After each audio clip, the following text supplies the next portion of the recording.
On February 16th, Senator Carper of Delaware sponsored a bill to make October 29th through November 4th National Obesity Care Week. Yes, the same week as Halloween, but I think that most people would agree that a week to raise awareness to obesity is a good idea. And the proposal to the bill included to encourage communication, to stop misunderstanding and stigma, and to really help the families and individuals affected by obesity. And a great bonus is that no government spending was proposed because it wouldn't cost the government anything. So who came up with this idea for this week? Whose idea was it? Well, let's take a look.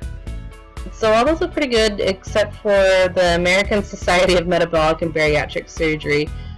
There isn't anything wrong with bariatric surgery per se, but organizations that profit off the disease don't make great sponsors. For instance, National Breast Cancer Awareness Month started in 1985 by AstraZeneca, the company that makes two breast cancer chemo drugs.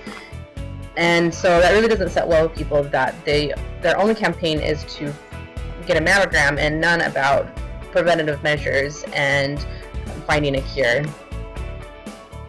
I feel that if we're going to have a week for obesity care, that no organization that profits from obesity should be allowed to come up with campaigns or sponsor this week.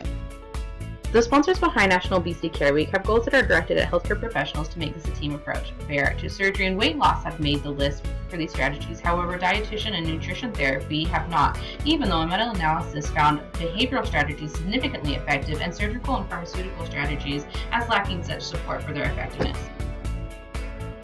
You may ask, who will then foot the bill? Not-for-profit organizations like the other sponsors, whose monies come from members and donors passionate about decreasing obesity, may not have the same funding power, but that is well worth the cost for accurate and clear campaign messages. In February, this bill was proposed to both the Senate and the House. The Senate quickly passed it, but by March the House had not. I wrote to Representative Rob Bishop and asked him to amend this bill so that no profiteering organization may sponsor this week. I never heard back from Representative Bishop, and by the end of March, the House had passed this bill and sent it to a health subcommittee. None of Utah's elected officials are on the subcommittees for either the House or the Senate, but I have included links below for those who are. I encourage you and your friends who live in their states to write them and express the need to have an amendment for this bill.